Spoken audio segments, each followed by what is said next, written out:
धर्मराज युधिष्ठिर कहने लगे कि हे भगवान, आश्विन कृष्ण एकादशी का क्या नाम है, इसकी विधि तथा फल क्या है, सो कृपा करके कहिए। भगवान श्री कृष्ण कहने लगे कि इस एकादशी का नाम इंदिरा एकादशी है।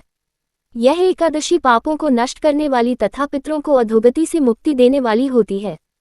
हे राजन, ध्यानपूर्वक इसकी कथा सुनो। इसके सुनने मात्र से ही वायपेय यज्ञ का फल मिलता है। प्राचीन काल में सतयुग के समय में महिष्मती नाम की एक नगरी में इंद्रसेन नाम का एक प्रतापी राजा धर्मपूर्वक अपनी प्रजा का पालन करते हुए शासन करता था। वह राजा पुत्र, पौत्र और धन आदि से संपन्न और विष्णु का परम भक्त था। एक दिन जब राजा सुखपूर्वक अपनी सभा में बैठा था तो आकाश मार्ग से महर्षि नारद उतरकर उसकी सभा में आए। राजा उन्हें देखते ही हाथ जोड़कर खड़ा हो गया और विधिपूर्वक आसन व अर्घ्य दिया। सुख से बैठकर मुनि ने राजा से पूछा कि हे राजन, आपके सातों अंग कुशल पूर्वक तो हैं, तुम्हारी बुद्धि धर्म में और तुम्हारा मन विष्णु भक्ति में तो रहता है। देवर्षि नारद की ऐसी बातें सुनकर राजा ने कहा, हे महर्षि, आपकी कृपा से मेरे राज्य में सब कुशल है तथा मेरे यहाँ यज्ञ कर्मादि सुकृत हो रहे हैं। आप कृपा करके अपने आगमन का कारण कहिए। तब ऋषि कहने लगे कि हे राजन, आप आश्चर्य देने वाले मेरे वचनों को सुनो। मैं एक समय ब्रह्मलोक से यमलोक को गया। वहां श्रद्धापूर्वक यमराज से पूजित होकर मैंने धर्मशील और सत्यवान धर्मराज की प्रशंसा की। उसी यमराज की सभा में महान ज्ञानी और धर्मात्मा तुम्हारे पिता को एकादशी का व्रत भंग होने के कारण देखा। उन्होंने संदेशा दिया, सो मैं तुम्हें कहता हूँ। उन्होंने कहा कि पूर्व जन्म में कोई विघ्न हो जाने के कारण मैं यमराज के निकट रह रहा हूँ।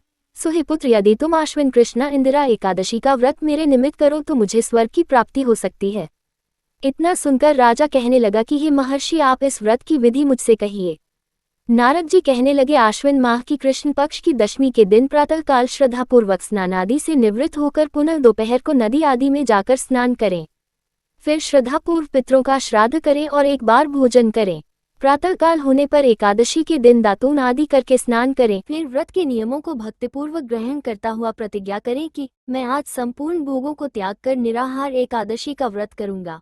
हे अच्युत, हे पुंडरीकाक्ष, मैं आपकी शरण हूँ, आप मेरी रक्षा कीजिए। इस प्रकार नियम पूर्वक शालिग्राम की मूर्ति के आगे विधिपूर्वक श्राद्ध करके योग्य ब्राह्मणों को फलाहार का भोजन कराएं और दक्षिणा दे।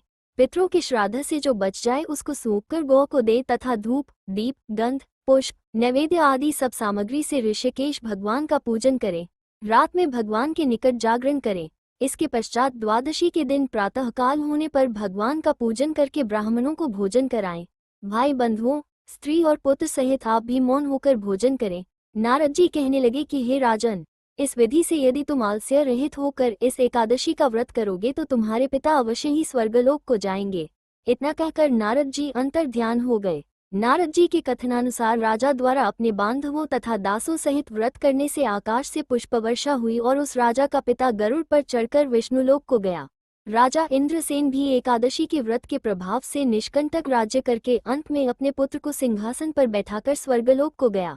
हे युधिष्ठिर, ये इंदिरा एकादशी के व्रत का महात्म्य मैंने तुमसे कहा। इसके पढ़ने और सुनने से मनुष्य सब पापों से छूट जाते हैं और सब प्रकार के भोगों को भोग कर बैकुंठ को प्राप्त होते हैं।